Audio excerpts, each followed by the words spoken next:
Alors, je me présente, je suis le professeur Jalal Rachid, le directeur d'unité pédagogique et de recherche du laboratoire de pharmacognosie à la faculté de médecine et de pharmacie de Rabat. Et aussi, je suis un pharmacien, un spécialiste en pharmacie clinique et hospitalière et chef de service de la pharmacie hospitalière à l'hôpital maternité suicide du centre hospitalier universitaire de Rabat. Alors, on va revenir à notre plante, le safran, et je vais être très light, essayer de respecter le temps. Et je passerai rapidement sur des choses très générales pour aller vers le sujet de ma présentation. C'est comme une source d'inspiration pour aller vers les médicaments. Et je donnerai aussi un point réglementaire concernant la pharmacopée et le contrôle de cette drogue qui est sujet à beaucoup de falsifications. Alors, le safran, c'est Crocus sativus. C'est l'équivalent de la DCI, la dénomination commune internationale pour les médicaments. Le nom français, parfois, ça prête à beaucoup de confusion, même l'arabe. Donc, on va retenir en tant que scientifique le nom Crocus sativus. Le Maroc est un des producteurs, voilà, cette plante qui se multiplie par mode végétatif. Les agriculteurs connaissent bien ça. Donc, c'est pour ça qu'il n'y a pas beaucoup de variations sur le plan botanique au niveau de cette plante, à part un peu la variation qualitative ou quantitative de la partie huile essentielle.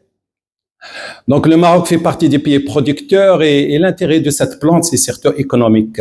C'est parmi les drogues très chères, très très cher. Ça revient, le prix revient à la nature de la drogue. On peut estimer qu'il nous faut 150 000 fleurs pour avoir 1 kilo de la drogue. Et aussi, il y a l'intérêt médical de cette plante. Et c'est une plante chronophage pour les travailleurs. C'est pour ça que tous ces paramètres participent au prix très cher de cette plante. Alors, sur le plan phytochimique, on va s'intéresser à 3 grandes molécules qui dérivent des carotinoïdes, la crocine qui a un rôle dans la coloration jaune de cette drogue, et puis la picrocrocine qui est responsable du goût du safran, et le safranal, un composé majoritaire de l'huile essentielle qui est responsable de l'odeur et l'arôme de notre belle plante. Alors, il y a beaucoup de composés. Je ne vais pas tarder sur ça, mais je vais donner un point concernant l'huile essentielle parce que j'ai entendu parler d'huile essentielle beaucoup de safran. Je vais être très réservé sur ce terme parce qu'il y a très peu de publications concernant la teneur d'huile essentielle et selon ce que j'ai trouvé dans la recherche, c'est entre 0,4 à 1,3% d'huile essentielle dans la drogue avec le produit majoritaire, le safranal, qui représente 30 à 70%, ce qui fait les variétés. On dit le produit marocain est beaucoup mieux que les autres safrans parce que c'est à ce niveau-là, au niveau de la teneur en huile essentielle, les terpénoïdes entre parenthèses, et le safranal dans cette huile essentielle. Alors, les utilisations on a déjà parlé, culinaires, tisanes, teintures alcooliques, extraits et cosmétiques. Donc, moi, en tant que pharmacien, je vais parler de l'utilisation médicale. Et dans médical, je vais parler tout d'abord traditionnel, les différentes utilisations traditionnelles au Maroc. Et du point de vue aussi pharmaceutique, je finirai par un mot sur la cosmétique. Alors, avant de présenter les utilisations, donc j'ai fait une petite recherche sur notre site base de données sciences directes, donc je trouvais qu'il y a sur le mot Crocus sativus 3600 publications, c'est énorme. Et les gens déjà avancé, on a pour 2026 23 publications qui vont venir en 2026. Donc la science avance à grande vitesse. Et la pharmacologie, toxicosciences, on a 838 articles. C'est-à-dire, c'est sur le plan, je dirais, recherche, c'est une plante qui est presque très exploitée. Pourquoi? Pour ses effets, comme elle a été dit, donc pour plusieurs effets. Donc, je citerai rapidement l'effet antioxydant, la mémoire pour la maladie d'Alzheimer en gériatrie, pour le cœur, pour l'état général, donc le stress et l'anxiété, la dépression. Pour la femme, ça c'est très important pour le syndrome prémenstruel. C'est une plante qui est très bénéfique en usage traditionnel, on va le voir. Donc, tout ça, ça a été regroupé dans beaucoup de publications, beaucoup de thèses concernant les propriétés pharmacologiques, que ce soit souvent in vivo, in vitro ou par des études ethnobotaniques et ethnopharmacologiques.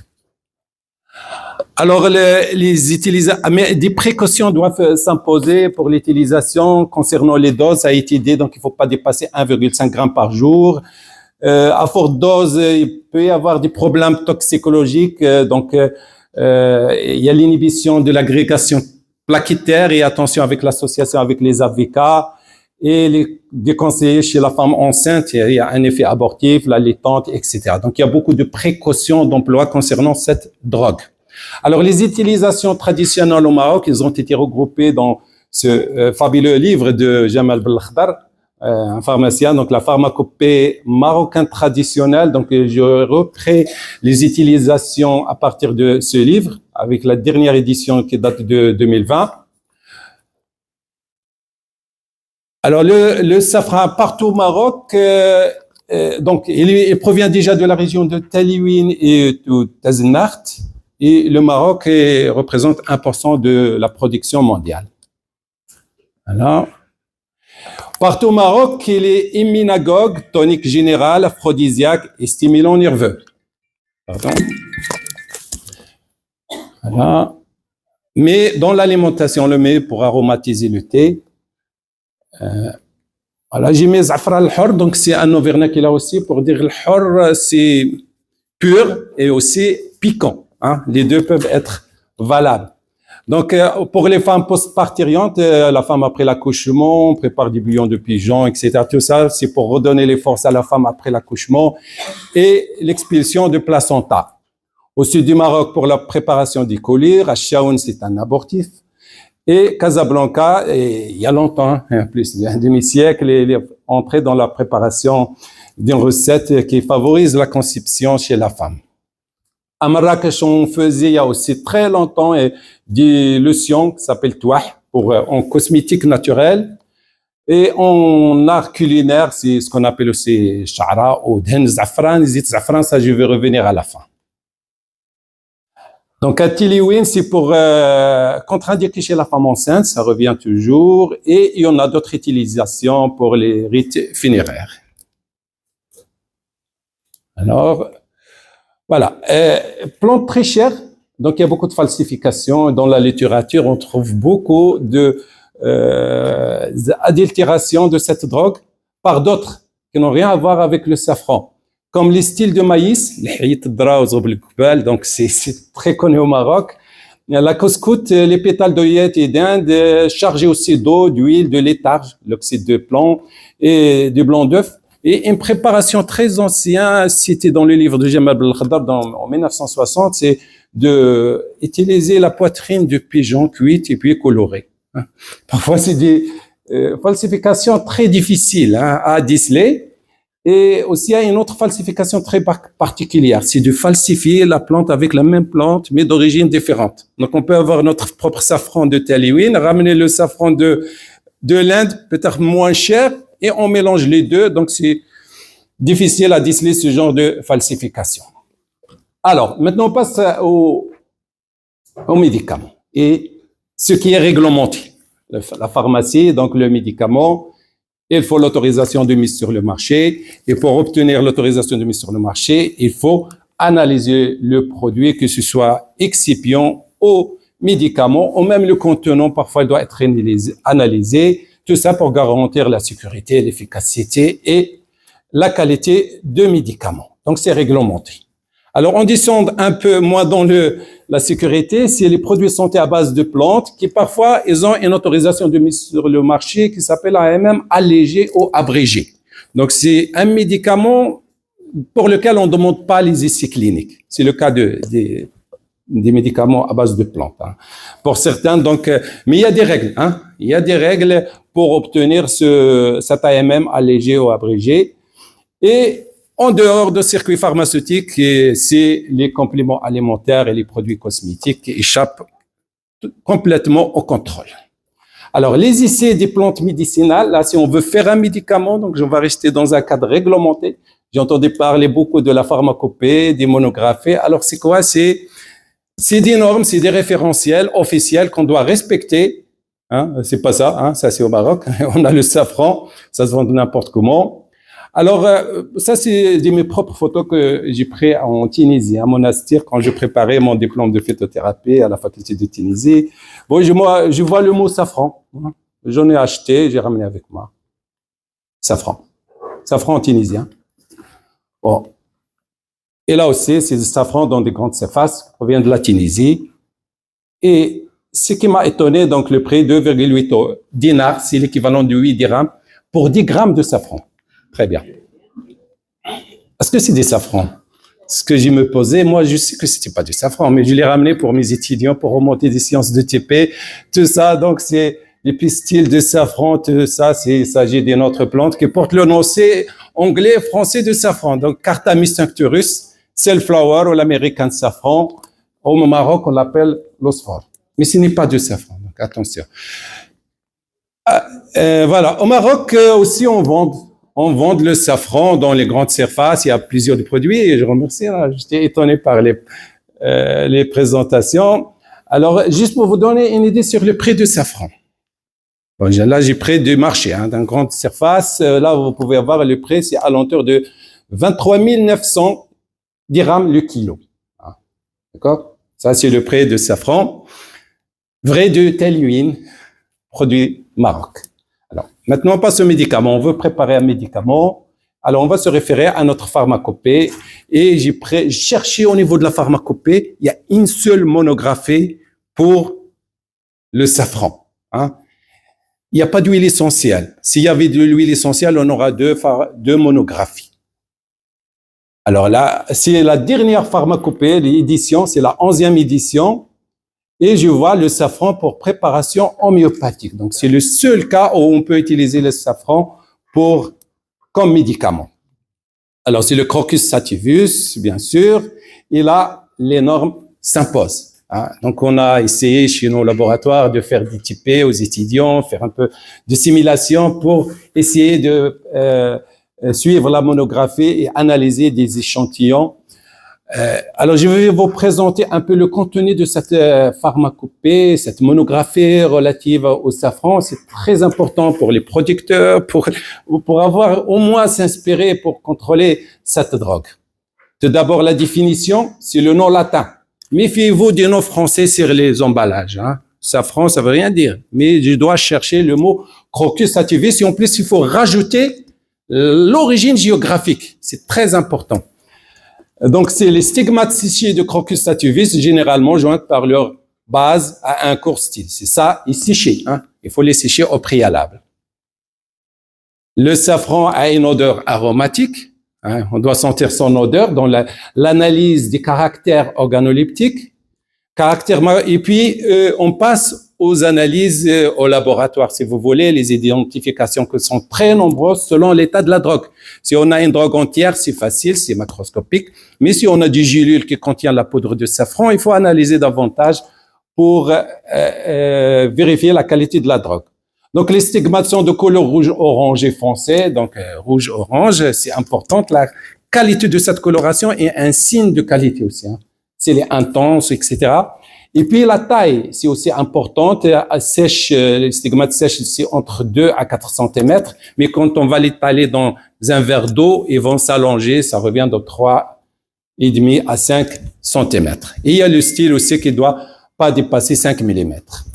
Donc, si on a la poudre là, on doit passer à la microscopie. Quand on réalise des techniques de coloration et d'éclaircissement dans biologie végétale, donc on aura déjà un pigment colorant. Donc, notre milieu va devenir jaune et on passe au microscope pour chercher les cellules spécifiques à cette drogue. On peut faire aussi un test de laboratoire très facile avec l'acide phosphomolybdique, c'est une préparation sur la paillasse. Si on obtient une coloration bleue, on peut confirmer que c'est du safran. Et puis, on peut, l'analyse proprement dite, c'est bon, c'est le safran, Crocus sativus, stigmate, mais est-ce qu'il y a les principes actifs là-dedans? Donc, c'est la qualité. Et pour faire ça, avant d'aller vers les techniques très sophistiquées, l'HPLC, la CPG, etc., on peut démarrer uniquement par une simple chromatographie sur couche mince. Alors là, pour la CCM, j'attire votre attention sur un point très important. Donc, on prépare des petites quantités parce que le produit, il est cher. Et puis, dans la solution, on va préparer ces deux colorants qui sont très utilisés pour la falsification. Le jaune naphthol et le rouge Sudan. Jaune et rouge, si vous mélangez, vous obtenez orange. Hein? C'est proche de la drogue naturelle. Donc, on va préparer notre plaque selon le protocole. Il n'y a rien à inventer ou à découvrir dans la pharmacopée. Tout, il est bien décrit. C'est un travail de paillasse, de technicien. On suit le protocole de la CCM et on passe à la lecture. C'est là où le pharmacien, plutôt l'analyste, doit être attentif dans la lecture des résultats. Pour la solution tumois, c'est 2 produits, jaune, c'est rouge Sudan et jaune naphthol. Et puis pour notre solution, à l'œil nu dans le jour, donc on peut voir des substances colorantes, à savoir la crocine et 2 autres pigments. Et on peut passer à autre lecture, se lever, ou en pulvérisant l'anisaldéhyde ou autres produits, et on peut voir que dans notre extrait, il y a plusieurs molécules. C'est ça, je vais rebondir par la suite sur une question concernant l'association d'antibiotiques avec les huiles essentielles. C'est très délicat pour passer à l'homme parce que là, les huiles essentielles, c'est un mélange, c'est des sauces, c'est des centaines de molécules et c'est délicat de faire l'étude pharmacocinétique de ces molécules. Alors, par la suite, on peut rajouter une autre identification supplémentaire avec un autre réactif, le diphénylboratamine, et on va avoir une inflorescence. Et le pouvoir colorant, on dit les jaunes, mais il faut le quantifier. Comment on va le quantifier? Tout simplement la la spectrophotométrie. Donc, on va mesurer l'absorbance à 440 nanomètres. Donc, il faut une absorbance supérieure à 0,44. Sinon, votre drogue, elle est de mauvaise qualité. Et n'est pas conforme pour le médicament. On cherche des éléments étrangers qui proviennent des plantes voisinantes ou d'autres parties de la plante qui ne constituent pas la drogue. On fait la perte à la dessiccation. On cherche la teneur en eau qui ne doit pas dépasser 10%. Et sur un résidu plutôt sur une prise d'essai de 200 mg. Et cette même prise d'essai qui a servi pour la teneur en eau, on va l'utiliser pour les cendres totales pour évaluer la teneur en sels minéraux et qui ne doit pas dépasser 7%. Vous voyez donc les normes pour avoir un médicament. Donc, il faut safran, CB tous ces analyses et qu'ils soient conformes pour qu'on puisse l'utiliser comme médicament. Alors maintenant, les médicaments. Base de données Vidal de France. Donc, j'ai cherché le médicament. Crocus sativus, et ça m'a donné 2 réponses. Médicaments, avec 2 médicaments, la sclérocalcine comprimée à croquer et la sclérocalcine comprimée supprimée. Il y en a un seul en fait, un seul médicament. Et puis vous avez une catégorie de médicaments qui sont qualifiés de D1, parapharmacie, compléments alimentaires. C'est les médicaments de l'homéopathie.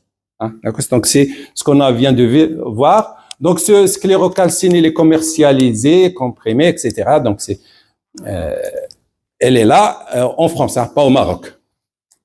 Et les autres, c'est les médicaments homéopathiques. Ce que vous voyez, donc, Crocus sativus, 10-CH, etc.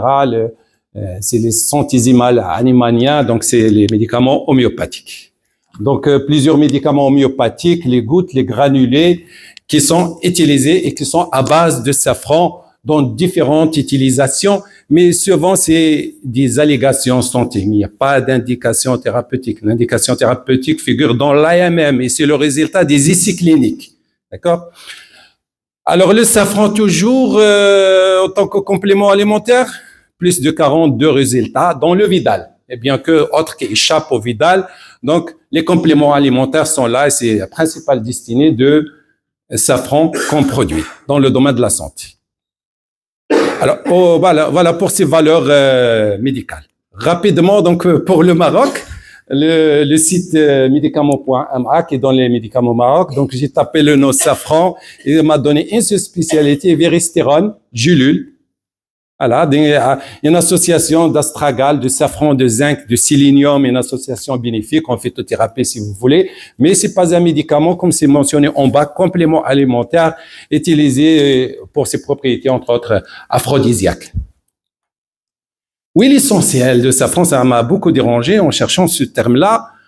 Sur le Vidal, il y en a pas, il y a pas Pranarum, il y en a un représentant, je crois. Mais supprimé. Hein? Ce qu'il y avait avant, il a été supprimé. Je me pose la question, donc il n'y a pas de produit à base d'huile essentielle. Ouais, arrêt de commercialisation en 2021. Je sais pas, il y a la représentante de cette boîte, c'est peut nous dire s'il existait avant ou non. Et là, j'attire beaucoup l'attention moi, je me mets à la place des utilisateurs, hein, en tant que pharmacien. Il y a beaucoup d'arnaques sur ce produit. Et moi, je veux acheter, je trouve sur Internet, ce safran huile essentielle, 100% naturel. J'étais avec un de mes profs, là, il est parti. Malheureusement, on a fait une estimation pour produire 1 litre d'huile essentielle de safran. Combien il vous faut d'argent? 2,5 millions de dirhams. Impossible. Hein. Sans rajouter à ça les méthodes de production. Donc, c'est impossible. Donc, la teneur, on va prendre la moyenne, 1%, et vous pouvez calculer sur la base, c'est 1%. 100 grammes vous donne 1 millilitre. Pour obtenir 1 litre, et vous pouvez imaginer combien, multiplier le prix que je vous ai donné au départ. Donc, c'est 2,5 millions de dirhams pour avoir 1 litre d'huile essentielle. Et ça continue à voir sur Internet. Huile essentielle pure de safran, crocus, sativus. Méfiez-vous, hein, quelle que soit la boîte. Hein, méfiez-vous, hein, il n'y en a pas. Il n'y en a pas. Et même là, ce produit, je me suis amusé sur Internet et limite, voilà, même pour 50 kilogrammes, vous voyez, c'est à peu près 100 €, 1000 dirhams. Mais actuellement indisponible. Donc, il n'y en a pas. Ça confirme, il n'y en a pas. Alors, par contre, celui-là, j'ai bien aimé, en tant que pharmacien, phytothérapeute, safran bio, huile infusée. Hein, il a utilisé le terme exact. C'est comme ça qu'on arnaque les gens qui ne connaissent pas. On vend sur le nom des produits certaines appellations qui ne connaissent pas le sens vrai de ces appellations. Huile essentielle, elle a sa définition même dans la pharmacopée. Alors là, il s'agit de l'huile infusée.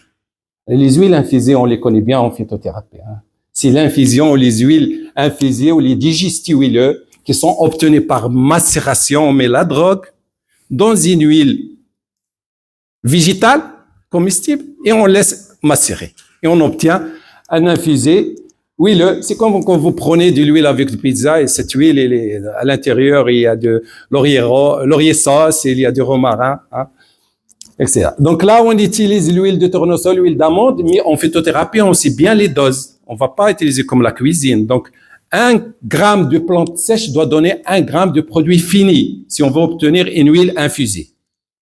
Et cette huile, ce qui porte aussi le nom de huile de César, elle est obtenue pas dans l'huile d'amande. Elle est utilisée surtout pour son usage cosmétique.